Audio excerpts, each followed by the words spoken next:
తాకట్లో ఉన్న మీ బంగారాన్ని విడిపించి ఆ రోజు ఆన్లైన్ రేటుకి కొంటాం. Sharma gold company. నమస్కారం, వెల్కమ్ టు సుమన్ టీవీ. నేను గీతాంజలి. ప్రస్తుతం మనతో పాటు శ్రీచక్రపీఠం వ్యవస్థాపకులు, ప్రముఖ జ్యోతిష్యులు, సుమన్ టీవీ ప్రేక్షకులందరికీ ఎంతో సుపరిచితులు డాక్టర్ ప్రదీప్ జోషి గురువు గారు ఉన్నారు. వారితో మాట్లాడదాం. గురుగారు నమస్కారం అండి. శ్రీమాత్రే నమః. మరొక పరిహారం కోసం వచ్చాను. కామెంట్స్ లో వచ్చిందేనండి, బిజినెస్ స్టార్ట్ చేసాము, బాగా గ్రాండ్ గానే స్టార్ట్ చేసాము, ఒక అంచనా వేసుకున్నాము, బాగానే సక్సెస్ అవుతుందని. ఏం జరిగిందో తెలీదు, 2 నెలలకే నష్టాల బాట. మళ్ళీ అలాగే రియల్ ఎస్టేట్ వ్యాపారస్తులు ఎవరైతే ఉన్నారో వాళ్ళు మరీ ముఖ్యంగా, మేము చాలా ఎక్స్పెక్ట్ చేసామండి, కానీ అసలు ఇప్పుడు భూమి ఏం లేదంటున్నారు, కష్టం అంటున్నారు, మేము ఇంకా తప్పుకోవాలా ఇందులోంచి, లేకపోతే ఏదన్నా దీనికి ఒక పరిహారం ఉందా, మేమేమైనా చేయగలమా, అసలు దైవిక పరిహారం ఏదైనా ఉందా? ప్రదీప్ జోషి గారు ఏం చెప్తారు, అసలు వీటికి పరిహారం ఏదైనా ఉందంటారా లేదంటారా? మీ సలహా కూడా కావాలి ఇందులో. శ్రీ గురుభ్యో నమః. శ్రీమాత్రే నమః. పరిహారం చక్కని కార్యక్రమం అయితే మీరు చేపడుతున్నారు. మంచి క్వశ్చన్లు ఇస్తున్నారు. ఇది అందరికీ పరిహారం జరగాలి. ఇందాక మనం ఏం మాట్లాడుకున్నాము, మొండి బకాయిలకు ఒక పరిహారం మాట్లాడుకున్నాం. ఇప్పుడు ఇది ప్రత్యేకమైన పరిహారం. ఇదేమిటి అని అంటే వ్యాపారం నిర్విఘ్నంగా కొనసాగాలి, సేల్స్ బాగా పెరగాలి. అంటే మీకేం కావాలంటే ఆకర్షణ సిద్ధి కావాలి. ఆకర్షణ సిద్ధి కావాలి. ప్లస్ ఇప్పుడు ఒక వ్యాపారం ఎందుకు నడవట్లేదు అంటే అది ఆకర్షణ సిద్ధి లేకనే నడవదు. కొంతమందికి జన్మతః అదృష్టరీత్యా కొంతమంది కొన్ని కలిసి వస్తాయి, వాళ్ళకి ఆ వ్యాపారాలు కలిసి వస్తాయి, వాళ్ళే అదృష్టవంతులు కాబట్టి వాళ్ళకి కలిసి వస్తాయి. కొంతమంది చాలా ఎక్స్పెక్టేషన్ తోటి ఇంటీరియర్ మీద దాని మీద దీని మీద దాదాపు 30-40 లక్షల దాకా పెడతారు.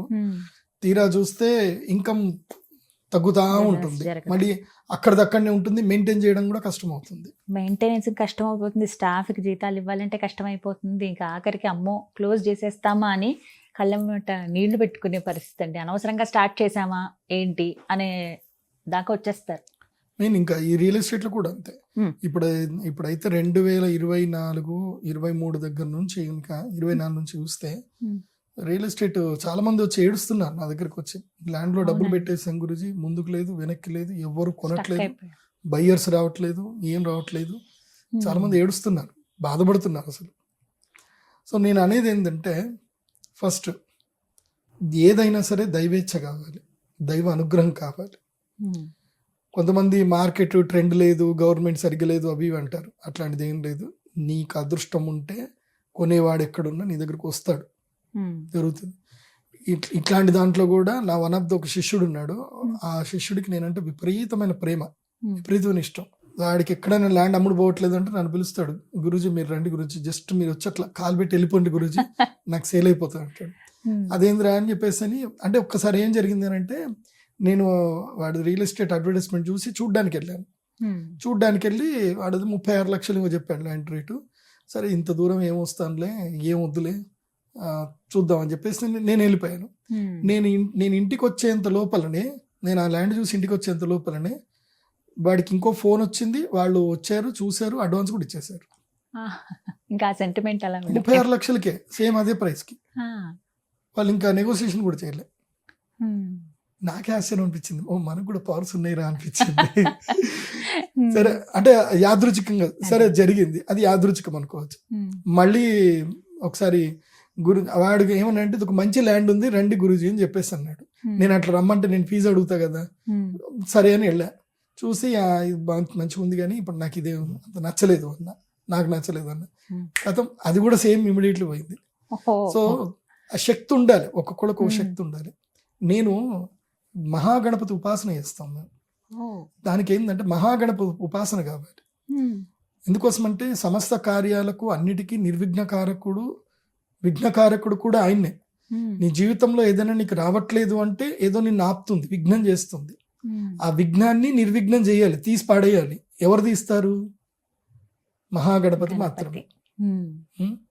అందుకే ఆయనకేం చెప్తాము, ఏకదంతాయ విద్మహి వక్రతుండాయ ధీమహి తన్నో దంతి ప్రచోదయాత్. ఏకదంతం చతుర్హస్తం పాశమంకుశధారిణం రథంజ వరదం వస్తైర్ బిభ్రాణం మూషకధ్వజం. సో ఇంకోటి, నిర్విఘ్నం కురుమేదేవ సర్వకార్యేషు సర్వదా అని కూడా స్వామివారికి చెప్తాం మనం.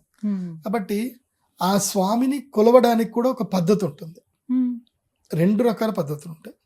ఒకటేమో అర్క గణపతిని పూజ చేసే పద్ధతి ఉంటుంది, అది బేసిక్ లెవెల్. అర్క గణపతిని పూజ చేసేది బేసిక్ లెవెల్. అది కొంత సాధకులు ఆదివారము పుష్యమి నక్షత్రం వచ్చిన రోజు అది సంగ్రహించాలి. ఆదివారం పుష్యమి నక్షత్రం ఇప్పుడు ఫిబ్రవరిలో రాబోతుంది. ఆదివారం పుష్యమి నక్షత్రం ఫిబ్రవరి 20వ తారీఖు వస్తుంది అనుకుంటా. ఆదివారం పుష్యమి నక్షత్రం కలిసి వస్తుంది. ఆ రోజు ఉదయం 8 గంటల వరకే ఉంది, అంటే ఎర్లీ మార్నింగ్ సూర్యోదయం అయిన తర్వాత 8 గంటల లోపల దాన్ని తీసి సంగ్రహించుకోవాలి. ఏది అర్క వృక్షము అంటే జిల్లేడు చెట్టు, జిల్లేడు చెట్టు యొక్క వేరును సంగ్రహించుకొని తయారు చేసుకోవాలి.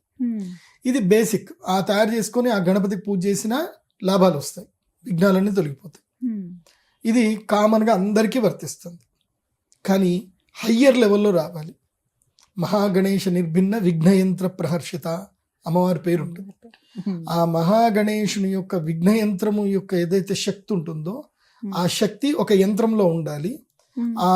ఆ శక్తిని మనం నిక్షిప్తం చేయగలిగేటువంటి ప్రవాళం మన దగ్గర ఉండాలి. ప్రవాళం అంటారు అంటే పగడము. పగడం ఫస్ట్ మీరు పగడం గురించి తెలుసుకోవాలి. ఈ భూమి మీద అత్యంత సహజంగా నీటిలో పెరిగేటువంటి ఒక అద్భుతమైన పుష్పం అది. ప్రవాళం అనేది ఒక పుష్పం, కాకపోతే అది రాయిలాగా గట్టిగా ఉంటుంది. పుష్పం అండి, ప్రవాళం అనేది పుష్పం. యాక్చువల్లీ అది నీటిలో పెరుగుతుంది. అది పువ్వు ఎట్లా పెరుగుతుందో అది కూడా అట్లాగే పెరుగుతుంది. అయితే ప్రవాళంకి ఒక నియమం ఉంటుంది. ఏమంటే దాన్ని మీరు ముడితే చచ్చిపోతుంది, ముట్టకూడదు. పగడాన్ని ముట్టకూడదు, ఆ చెట్టును ముట్టకూడదు. పగడాన్ని ముడితే అది భయపడుతుంది. అంటే భయం అంటే ఏంటంటే దాని లోపల ఉన్న ఆ పవిత్రత అది ఏమవుతుందంటే ఎగ్జాల్టెడ్ అయిపోతుంది. కానీ పగడము తనంతట తానుగా పూర్తిగా అయ్యి ఆయుష్ అయిపోయిన ఆ పగడం ఏదైతే ఉంటుందో అలాంటి పగడాలు రేర్గా దొరకవు. అలాంటి పగడముతో అందులోపల రెడ్ కలర్లో ఉండాలి. ప్రవాళం అంటే ఏంది, రక్త ప్రవాళము లేదా ఎరుపు వర్ణంలో ఉండాలి. అంటే రక్తం ఏ వర్ణంలో ఉంటుందో ఆ వర్ణంలో ఉండేటువంటి యొక్క పగడము దొరకడం కష్టం. అలాంటి పగడముతో తయారు చేసిన గణపతిని మనం పూజ చేయాలి. అది ఒక తరానికి కాదు. ఇప్పుడు మీరు అర్కంతో చేసుకున్నది ఉందనుకోండి, మీరు అభిషేకం చేసినా ఏం చేసినా అది కొన్ని రోజులకు పాడైపోతుంది, పురుగు పడుతుంది. కానీ ఈ పగడం ఏదైతే ఉందో ఒక్కసారి మీ ఇంట్లోకి వస్తే మీ 100 తరాలకైనా అది అట్లాగే ఉంటుంది, పాడవద్దు, అట్లా స్థిరంగా ఉంటుందండి ఇప్పటికీ. కాబట్టి ఆ ప్రవాళ గణపతిని పెట్టుకొని గణపతికి సంబంధించిన అథర్వ శీర్షం ఒకటి ఉంటుంది. గణపతి అథర్వ శీర్షంలో మనకి ఆ ఉత్తర పీఠికలో చెప్తారు, దాంట్లో ఫలశ్రుతులు చెప్తారు. యో మోదక సహస్రేణ యజతి సవాంఛిత ఫలమవాప్నోతి. అంటే ఎవరైతే గనక 1000 లడ్డూలతోటి, 1000 లడ్డూలు అంటే ఏంది, ఇప్పుడు మన మామూలుగా కరిజలు అని ఇక్కడ మన తెలంగాణలో అంటారు, అక్కడ ఏమంటారో తెలియదు, కానీ ఒక పూరి చేయాలి. పూరిలాగా మోదకాలు అదే గోధుమ పిండితో పూరిలాగా చేసుకోవాలి. అందులోపల ఏం చేయాలంటే అటుకులు, తర్వాత కొబ్బరి పొడి, తర్వాత బెల్లము, తర్వాత కొంచెము ఈ చెరుకు గడలు అవన్నీ చిన్న చిన్నవి వేసి ఇవన్నీ వేసి కలపాలి మంచిగా. అందులోపల పేలాలు కూడా వేయాలి. పేలాలు వేసి అన్ని కలిపి దాన్ని ఒక మంచి ఇంగ్రీడియంట్ లాగా చేయాలి. దాన్ని నెయ్యి వేసే కలపాలి. కలిపి అవన్నీ కూడా తీసుకొచ్చి ఏం చేయాలంటే దీంట్లో పెట్టి దీన్ని మూసి నెయ్యిలో వేయించాలి. నెయ్యిలో వేయించాలి. వేయిస్తే అప్పుడు మోదకం తయారవుతుంది. ఈ మోదకం గణపతికి చాలా ఇష్టమైన మోదకం ఇది. కాబట్టి ఆ మోదకం అట్లాంటివి ఎన్ని కావాలంటే 1008 మోదకాలు కావాలి. 1008 మోదకాలు సిద్ధం చేసుకొని మీరు మీ ఇంట్లో కానీ లేదంటే ఇప్పుడు మా దేవస్థానంలో కూడా మేము చేస్తాం. హస్తా నక్షత్రం రోజు చేయాలి. ఏ రోజు? హస్తా. ఏ రోజైతే హస్తా నక్షత్రం ఉందో ఆ రోజు మాత్రమే చేయాలి. మిగతా రోజులు చేయొచ్చు, కాకపోతే దీనికి ఉన్నంత పవర్ దానికి ఉండదు. ఎందుకోసం అంటే గణపతి జన్మ నక్షత్రం హస్తా నక్షత్రం, ఆయన ప్రతి నెల పుట్టినరోజే. కాబట్టి హస్తా నక్షత్రం రోజున గణపతి పుట్టినరోజున చేయాలి. ఒకవేళ అది హస్తా నక్షత్రం కుదరలేదంటే శ్రవణ నక్షత్రం, అది కుదరలేదంటే రోహిణి నక్షత్రం. కానీ ఫస్ట్ ప్రియారిటీ హస్తా నక్షత్రం, సెకండ్ ప్రియారిటీ శ్రవణ నక్షత్రం, థర్డ్ ప్రియారిటీ రోహిణి నక్షత్రం. ఈ 3 నక్షత్రాల్లో ఎప్పుడైనా సరే మహాగణపతికి పూజ చేయాలి. మహాగణపతిని హస్తా నక్షత్రం రోజున ఈ 1000 లడ్డూలు పెట్టుకొని ఆ గణపతికి, ప్రవాళ గణపతికి అభిషేకం చేయాలి. ఎందుకోసం అంటే దీనికి ప్రమాణం ఏంటి? ఇప్పుడు ఉదాహరణకి ఇదంతా చెప్తున్నా అంటే నా సొంత పైత్యాలు కావు. నేను ఏది చెప్పినా ప్రమాణబద్ధంగా చెప్తాను. అంటే శాస్త్రీయ దృక్పథం దాంట్లో ఉండాలి, నోటికి వచ్చింది చెప్పకూడదు. దాంట్లో మనకి గణపతి అథర్వ శీర్షంలో ఏం చెప్తారు అంటే గణపతి యొక్క శక్తి చెప్తారు. రక్తం లంబోదరం శూర్పకర్ణికం రక్తవాసిసం రక్తగంధానులిప్తాంగం రక్తపుష్పై సుపూజితం అని ఈ రక్తం అనే వస్తుంది మొత్తం. అంటే రక్తం లంబోదరం అంటే ఆయన పూర్తిగా ఎరుపు వర్ణంలోనే ఉంటాడు. రక్తం లంబోదరం శూర్పకర్ణికం రక్తవాసిసం అంటే ఎరుపు వర్ణంలో ఏదైతే ఉందో అందులోపలనే ఆయన ఉంటాడు. రక్తవాసిసం రక్తగంధానులిప్తాంగం ఆయనకి ఎర్రచందనమే పెట్టాలి. రక్తగంధానులిప్తాంగం రక్తపుష్పై సుపూజితం అంటే ఆయనకి ఎర్రటి పుష్పాలే పెట్టాలి. రక్తపుష్పై సుపూజితం ఏవం ధ్యాయంతి యో నిత్యం సయోగి యోగినాంబరః అంటే యోగులందరూ కూడా ఆయనని రక్త గణపతి గాని ఎరుపు వర్ణంలో ఉన్న గణపతి గాని పూజిస్తారు. ఏవం ధ్యాయతి యో నిత్యం సయోగి యోగినాంబరః ఓం నమో వ్రాతపతయే నమో గణపతయే నమ ప్రమదపతయే నమస్తే అస్తు లంబోదరాయ ఏకదంతాయ విఘ్న వినాశినే శివసుతాయ శ్రీ వరదమూర్తయే నమో నమః అని గణపతికి. ఇంకోటి గణపతి యొక్క శక్తి ఇందులో క్లియర్గా చెప్పారు. త్వం బ్రహ్మ త్వం అంటే నీవే బ్రహ్మదేవుడు. విష్ణుస్త్వం రుద్రస్త్వం ఇంద్రస్త్వం అగ్నిస్త్వం వాయుస్త్వం సూర్యస్త్వం చంద్రమాస్త్వం బ్రహ్మ భూర్భువస్వరం అంటే అష్ట వినాయకుడు అంటారు కదా. ఈ అష్టవసువుల యొక్క శక్తులు ఏవైతే ఉన్నాయో ఈ 8 ఈ యొక్క సమస్త భూలోక ప్రపంచానికి ఈ సమస్త సృష్టికి బ్రహ్మాండానికి 8 మంది చాలా ఇంపార్టెంట్. బ్రహ్మత్వం విష్ణుస్త్వం రుద్రస్త్వం ఇంద్రస్త్వం అగ్నిస్త్వం వాయుస్త్వం సూర్యస్త్వం చంద్రమాస్త్వం బ్రహ్మ భూర్భువస్వరం గణాది ఈన్ పూర్వముచ్చార్య వర్ణాది ఈన్ తదనంతరం అంటే గణాదినే మొదలు ఉచ్చారించిన తర్వాత మిగతా వర్ణములన్నింటినీ ఉచ్చరించాలి. అనుస్వార పరతర అర్ధేందురస్థం తారేణ రుద్ధం ఏ తత్వం అనుస్వరూపం అని గణపతి అథర్వ శీర్షం చాలా శక్తివంతమైన మహామంత్రం. అది ఒక 11 సార్లు చదవాలి, మినిమం 11 సార్లు చదవాలి. తర్వాత ఈ ఏదైతే మూలమంత్రం ఏదైతే ఉందో అది ఒక 3 బ్రాహ్మణులు 4 బ్రాహ్మణులు కూర్చోబెట్టుకొని ఆ మూలమంత్రాన్ని కూడా శక్తి కొలది ఎంత వీలైతే అంత చదవాలి. వాస్తవంగా 4 బ్రాహ్మణులు 5 బ్రాహ్మణులు మనిషికి 200 సార్లు అయితే చదవాల్సింది ఉంటుంది. లక్ష్మీ గణపతి మూలమంత్రం ఉంటుంది, ఆ మంత్రముతో పూజ చేయాలి. అయితే ఇవన్నీ అందరికి వస్తాయి కానీ ప్రవాళ గణపతి ఎక్కడ దొరకదు. అది కూడా పెద్దగా ఉండాలి, మనకి అంగుష్ట మాత్ర పరిణామం కన్నా ఉండాలి, అంగుష్ట మాత్రంగా ఉండాలి, పెద్దగా ఉండాలి. ఉంటే పవర్ అద్భుతమైన పవర్, ఇంకా అందులోపల డౌట్ లేదు. మా చుట్టాల్లోనే అంటే దాదాపు నేను ఇది నేను సిద్ధి పొంది 16 ఏళ్ళు అయింది. 16 ఏళ్ల క్రితం నేను సిద్ధి పొందినప్పుడు మా చుట్టాల్లోనే మా బావ ఉంటాడు. వాళ్ళు ఏంటంటే ఎంత చేసినా వాళ్ళకి ఏది కలిసి రావట్లా. ఒరే ఇదేదో చూడరా చేయరా అంటే సరే నేను పోయి వాళ్ళ ఇంటికి వెళ్ళి యాగం చేయించాను. యాగం చేసిన తర్వాత ఇప్పుడు మా బావ మా వదిన అంటే మా బావ తర్వాత మా అక్క వాళ్ళు మా మేనబావ అవుతాడు. వాళ్ళు చక్కగా యూకేకి వెళ్ళి సెటిల్ అయిపోయారు. వాళ్ళు మస్తు విపరీతంగా డబ్బు వాళ్ళకి. సో ఏదైనా సిద్ధి పొందాలి, సిద్ధిని సద్వినియోగం చేసుకోవాలి, శ్రద్ధ భక్తి ఉండాలి. అదేవిధంగా సనాతన ధర్మం పట్ల మక్కువ ఉండాలి, సనాతన ధర్మాన్ని కాపాడాలనేటువంటి యొక్క స్థైర్యము ధైర్యము ఆశయము అన్నీ ఉండాలి. అవి ఉంటే ఆ స్వామివారు అనుగ్రహిస్తారు. దానికి మేము ఉన్నాం, మేము మీకు సహాయం చేయడానికి ఉన్నాం. మరి ఎలా అండి మా అలాంటి వారికి మరి ప్రవాళ గణపతి ఎక్కడ దొరుకుతారు, ఎలా తీసుకోవాలి? నా దగ్గర ఇప్పుడైతే 100 ఉంటాయి, నా దగ్గర ఉంటాయి. నేను హస్తా నక్షత్రం రోజు మీరు ఇది ప్రత్యేకంగా మీ ఇంట్లో చేయించుకుంటే బెస్ట్. మీరు సామూహికంగా చేసుకున్నా అంతే డబ్బులు, మీరు ఇంట్లో చేసుకున్నా మీకు అంతే డబ్బులు. ఇంట్లో చేసుకుంటే ఒక 25,000 ఎక్స్ట్రా అవుతాయి, సామూహికంగా చేసుకుంటే 25,000 తక్కువ అవుతాయి, అంతకుమించి ఏం లేదు. మా టెంపుల్కి వచ్చి చేయించుకుంటే తక్కువ అవుతాయి. సో అంటే మా ఇండివిజువల్గా చేయించుకుంటే బాగుంటుంది.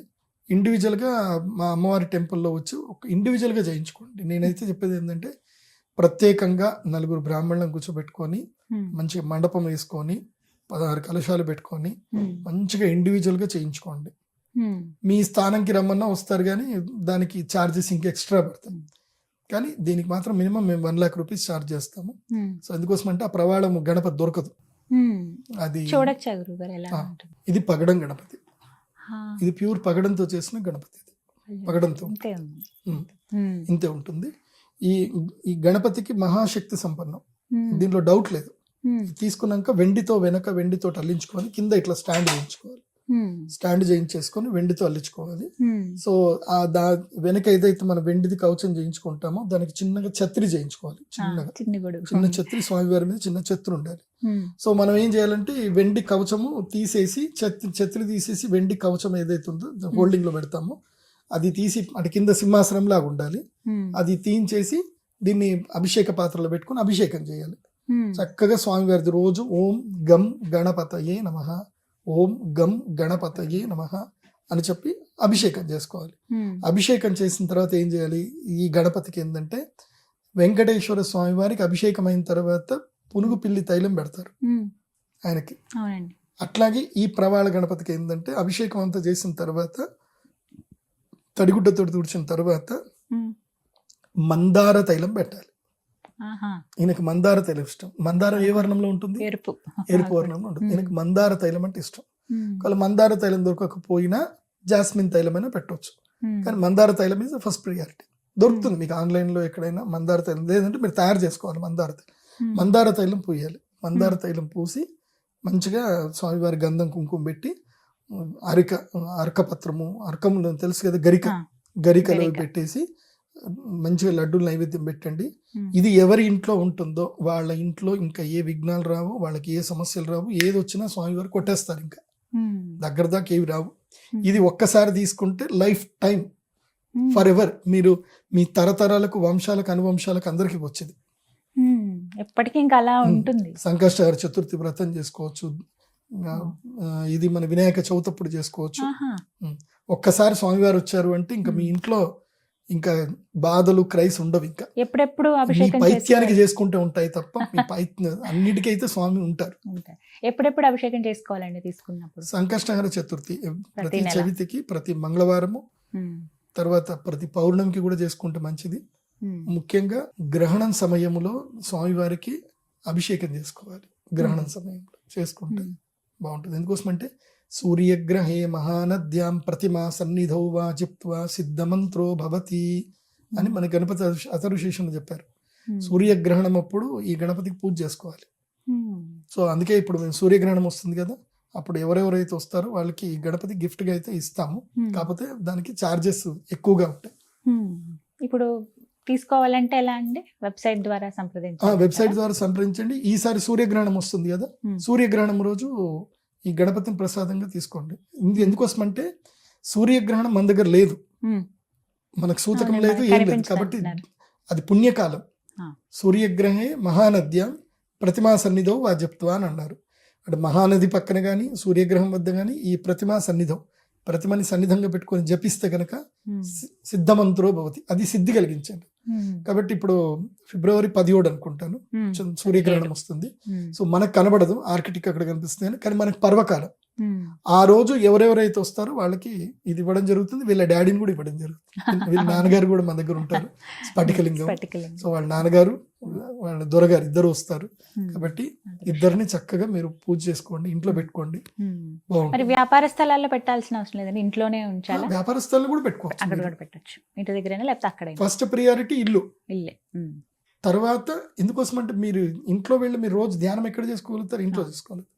వ్యాపార స్థలం కూడా పెట్టుకోవచ్చు. ఇప్పుడు మీకు అక్కడ మీకు గురుగారు మాకు ఇల్లు కాదు గురించి బిజినెస్ నడుస్తుంది, ఇల్లు ఉంటుంది గురుగారు అంటే బిజినెస్ ప్లేస్ లోనే పెట్టుకోండి. ఆ నియమాలు మాత్రం పాటించాలి. వచ్చే నెల సూర్యగ్రహణం అప్పుడు మాత్రమే వచ్చి తీసుకోవాలంటే చేసుకోవాలి. ముందుగానే కావాలంటే వెబ్సైట్ ద్వారా సంప్రదించాలి. నేను గణపతి ఇస్తే నేను ఈ గణపతిని అర్హులైనటువంటి వాళ్ళకే ఇస్తాను, అర్హత లేనటువంటి వాళ్ళకి ఇవ్వను. ఇప్పుడు నా దగ్గర అపాయింట్మెంట్ తీసుకున్నారు, అపాయింట్మెంట్ తర్వాత వాళ్ళకి ఇది అవసరం ఉంది అని అంటే వాళ్ళకి ఫ్రీగా సజెస్ట్ చేస్తాను. అపాయింట్మెంట్ తీసుకున్న వాళ్ళకి ఫ్రీగానే ఇస్తాను.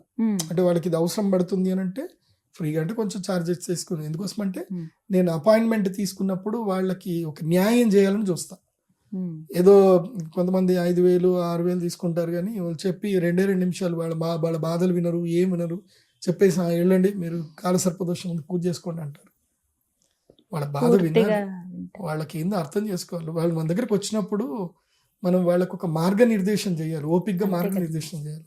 అలా చేయనప్పుడు ఫీజు తీసుకోవడం బుద్ధి కాదు నాకు. నాకేంటంటే నేను కన్సల్టేషన్ ఫీజు తీసుకునేటప్పుడు నాకు అది accurate గా ఉంది. నేను వాళ్ళు రాగానే ఏమంటాను తెలుసా, కన్సల్టేషన్ ఫీజు తీసుకునేటప్పుడు వాళ్ళంతా బయట అంతా ఫామ్ అంతా నింపుతారు, అంతా చేస్తారు. నేను ఏవి చూడను, జాతకం ఒక్కటి చూస్తా, కూర్చోండి సైలెంట్ కూర్చోండి అని చెప్తాను. వాళ్ళ గురించి మొత్తం చెప్తాను. కరెక్ట్ ఉన్నాయా అని అడుగుతా, ఉన్నాయి అని అంటే అప్పుడు చెప్తా. అప్పుడు వాళ్ళకి సొల్యూషన్స్ ఇస్తాను, వాళ్ళ బాధలన్నీ వింటా. నేను కరెక్ట్. ఇప్పుడు మామూలు కౌన్సిలర్కి ఆస్ట్రాలజర్ డిఫరెంట్ ఏంది? కౌన్సిలర్ నువ్వు వెళ్ళగానే ఏమైందండి, ఎందుకు వచ్చారు అని చెప్పండి అని అంటారు. అడుగుతారు. నేను కౌన్సిలర్ని కాదు కదా, నేను ఆస్ట్రాలజర్. చెప్తారు. నేనే చెప్పాలి నువ్వెవరు, నీకు ఏమయ్యింది, అసలు నీ పరిస్థితి ఏంది, నువ్వు ఈ లోకంలో ఎందుకు పుట్టావు, నీ పరిస్థితి ఏంది, నీ స్టేటస్ ఏంది, నీకు ఏ టైంలో కష్టాలు వచ్చాయి, ఏ టైంలో దుఃఖాలు వచ్చాయి, ఏ టైంలో నీకు సుఖాలు వచ్చాయి, నీ లైఫ్లో టర్నింగ్ పాయింట్స్ ఎప్పుడు వచ్చాయి, ఇవన్నీ కరెక్ట్గా చెప్పాలి. చెప్తేనే ఆస్ట్రాలజర్, లేకపోతే గ్యాస్ట్రాలజర్. బట్ ఇదైతే చాలా మంచి అవకాశం. వచ్చే నెల వెయిట్ చేస్తున్నారు అందరూ. వెబ్సైట్ ద్వారా సంప్రదిస్తారు. ధన్యవాదాలు గురుగారు. శ్రీమాత్రేనమః.